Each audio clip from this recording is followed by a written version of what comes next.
경허스님은 국내외적으로 복잡다단한 시대를 살았습니다. 국제적으로 조선은 일본, 중국, 러시아 등 주변 열강들의 각축이 날로 심해져 풍전등화의 상황에 놓였고, 프랑스와 미국 등과 같은 제국주의 국가들은 끊임없이 문호를 개방하라는 압력을 넣었습니다. 1876년 병자수호 조약이 체결되었고 1905년에는 외교권을 빼앗겼으며 1910년에는 끝내 나라의 주권을 잃은 극단적인 상태에 빠져들었습니다. 국내적으로는 1811년에 홍경래인난이 일어났고 1862년 진주밀란, 1884년 갑신정변, 1894년에는 동학농민운동이 일어났습니다. 사회적 혼란이 가중되는 와중에 부패한 관리들은 백성들을 더욱더 수탈했고 그에 따라 백성들은 말로 표현할 수 없을 만큼 참담한 삶을 살았습니다. 조선왕조의 억불 정책으로 조선불교는 사회경제적인 토대를 완전히 박탈당했습니다. 교단은 깊은 산중으로 위축된 상태에서 겨우 명맥만 유지했습니다. 불꽃이라고는 조금도 보이지 않는 이런 상황에서도 청어유정이 선풍을 일으켜 간신히 법맥이 후세로 이어졌습니다. 휴정 이후로 조선불교의 법맥을 떨쳐 일으킨 사람이 바로 경허스님이었습니다. 그는 당시 불교의 상황을 다음과 같이 생각하고 있었습니다. 슬프다. 정법이 침체되고 미약하여 삿된도가 치성하니 한 잔의 물로써 한 술의 이불을 끄겠는가 하고 한탄함은 이미 청어노사의 교화가 융상하던 그때도 있었거늘 하물며 오늘날일까 보냐. 어린 시절 경허는 집신 삼는 일을 좋아했다고 합니다. 양반과 자제가 집신을 삼는다고 어른들이 혼내도 경허는 틈만 나면 집신을 삼았습니다. 보통 사람보다 유달리 체구가 컸던 경허는 맞는 버선이나 신발이 없어 스스로 집신을 만들어 신었다고 합니다. 훗날 경허는 집신 삼는 법을 제자인 수월 스님에게 가르쳤습니다. 수월은 백두산 근처 산마루턱에 토구를 짓고 살면서 손수 만든 집신을 길손들에게 나누어 주곤 했습니다. 무언가를 베푼다는 마음 없이 베푸는 무주상 보시를 실천한 것이지요. 경허는 일찍이 아버지를 여의었습니다. 아버지 송도옥은 부패한 관리들의 가혹한 세금 징수에 우라병이 터져 생을 달리했다고 합니다. 아버지의 죽음은 영민한 아이의 마음에 지대한 영향을 끼쳤습니다. 모든 생명은 태어나 성장하고 늙어 죽음에 이르는 과정을 거칩니다. 2500년 전의 시타르타 태자 또한 농경제에 참석했다가 농부들의 비참한 삶과 동물들의 냉엄한 약육강식을 보고 괴로운 삶을 들여다보지 않았나요? 범부가 자신의 슬픔과 고통에 매여 산다면 성현은 자신의 슬픔과 고통에서 일체 중생의 슬픔과 고통을 발견하는 대자비심을 발현합니다. 자기 아픔이 다른 이의 아픔과 다르지 않듯 다른 이의 아픔 역시 자기 아픔과 다르지 않습니다. 자비심이란 자기와 타인을 나누지 않는 이런 마음결에서 비롯되는 계지요. 경허스님은 9세 때의 어머니를 따라 청계사계여 스님을 은사로 출가했습니다. 어머니는 삼이승 경허와 함께 살다가 얼마 뒤 서산연암산 천장암으로 옮겼습니다. 천장암에는 경허의 영이 태어가 주지로 있었습니다. 나이는 어렸지만 경허는 뜻이 크고 굳었습니다. 나무하고 물 깃고 밥을 지으며 스승인 계열을 극진히 공양했지요. 14세가 된 1877년 여름 경허는 청계사에 머문 한 선비로부터 글을 배우기 시작했습니다. 아이가 가르치는 족족 단번에 깨치자 선비는 통감과 사략 등을 더불어 가르쳤습니다. 하루에 5장씩 과제를 내도 경허는 아무렇지 않게 외워버렸습니다. 선비는 비상한 재주가 있는 아이라며 뒷날에 반드시 큰 그릇이 되어 많은 이들을 제도하는 사람이 될 거라고 말했습니다. 선비는 계화에게 경허를 큰 절로 보내 공부시켜야 한다고 당부하고는 절을 떠났습니다. 그해 가을 스승인 계허가 환속을 했습니다. 졸지의 경허는 스승을 잃은 격이 된 게지요. 계허는 경허를 계룡산 동학사 만화화상에게 추천했습니다. 만화스님은 경허의 비범함과 당찬기상을 곧바로 알아보았습니다. 스승이 과제를 내면 경허는 이내 외워 마치고는 하루 내내 잠만 잤습니다. 그런데도 이튿날 농강을 할 때에는 명쾌하고 논리정연했습니다. 한용운이 약부했었듯 경어는 공부를 한가하지도 바쁘지도 않게 하면서 남보다 10배, 100배 앞서는 능력이 있었습니다.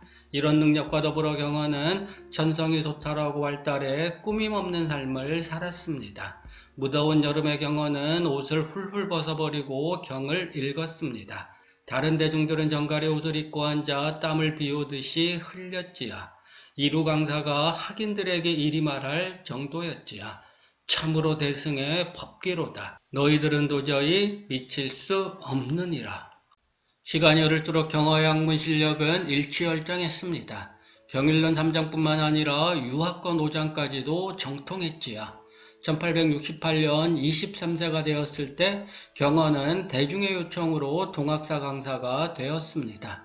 금파도처럼 물결치는 젊은 강사의 기백은 이내 전국으로 퍼져나가 사방에서 수많은 학인들이 구름처럼 몰려들었습니다. 이후 11년 동안 경어는 끊임없이 교학을 연찬하는 한편 젊은 대강사로서 명성을 굳건히 했습니다.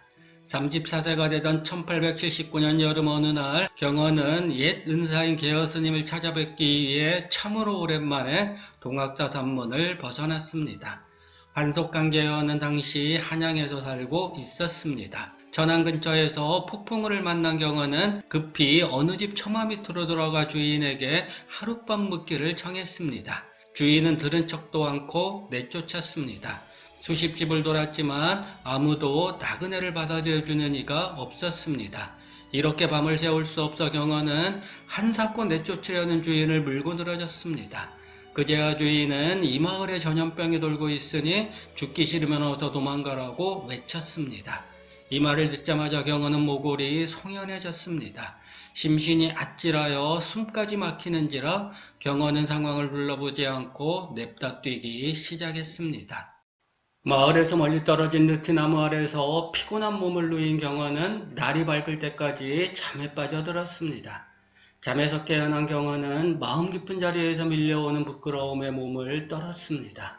삶과 죽음이 둘이 아니고 하늘하는 가르침을 뼛속 깊이 간직하고 있다고 생각했건만 콜레라가 퍼졌다는 말을 듣는 순간 경어의 마음은 공포로 물들었습니다. 이리 쉬이 어무러지는 마음자리를 들고 마치 깨달음을 얻은 양 행복한 자신이 참으로 부끄러웠습니다. 경어는 발길을 동학사로 돌렸습니다. 동학사로 돌아온 경어는 학인들을 모두 흩어보내며 깨닫기 전에는 결코 조실방 밖으로 나오지 않겠다고 선언했습니다. 조실방 한 구석에 대소변을 볼 수 있는 구멍을 뚫었고 하루 한 끼 공양이 들어올 수 있는 조그만 창문 하나만 내었습니다. 안에서 문을 폐쇄한 채 결과부자를 하고 단정히 앉아 용맹정진에 들어갔습니다. 여삼이거 마사대로 화두를 전심으로 참고하며 경어는 3개월 동안 처절한 수행을 했습니다. 졸리면 송곳으로 허벅지를 수없이 찔렀고 칼을 갈아 턱에 괴기도 했습니다. 송곳과 칼에 찔려 온몸이 상처투성이었지만 경어는 눈 하나 깜짝하지 않고 참선에 매진했습니다. 한밤중이 되면 별처럼 두 눈이 반짝일 뿐이었습니다. 목숨을 걸고 수행했지만 깨달음으로 가는 길은 멀기만 했습니다. 하긴 쉬이 이를 길이 아니었습니다. 얼마나 많은 이들이 깨달음의 밑자리를 맴돌다가 광기를 일으켰는지 모릅니다. 의지만으로 이룰 수 없는 게 깨달음이고 지식만으로 이룰 수 없는 게 깨달음입니다. 깨달음에 이르려면 온몸을 아무렇지 않게 뜨거운 불 속으로 내던져야 했습니다. 말 그대로 목숨을 걸고 드높은 절벽 아래로 뛰어내려야 했습니다. 동은이란 삼이승이 경어의 시중을 들었습니다. 어느 날 동은의 사부인 항명도일이 동은의 아버지인 이처사를 찾았습니다. 이처사가 물었습니다. 중노릇 잘못하면 중이 마침내 소가 됩니다. 항명도일이 이 말을 듣고 대답했습니다. 중이 되어 마음을 밝히지 못하고 다만 신도의 시주만 받으면 반드시 소가 되어 시주의 은혜를 갚게 되지요. 이처사가 못마땅한 표정으로 말했습니다. 이른바 사문의 대답이 이렇게 도리에 맞지 않을 수가 있습니까? 항명도일이 난처한 표정으로 물었습니다. 나는 선지를 잘 알지 못하겠으니 어떻게 대답해야 할지 알려주시지요. 이처사가 대답했습니다.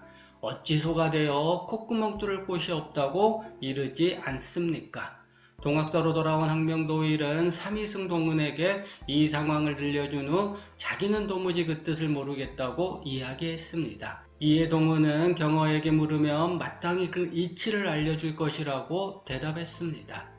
항명도일은 흔연히 나아가 경허에게 이처사의 말을 전했는데 경허는 소가 콧뚜레를 꿰 콧구멍이 없다는 말을 듣자마자 화련대오했습니다.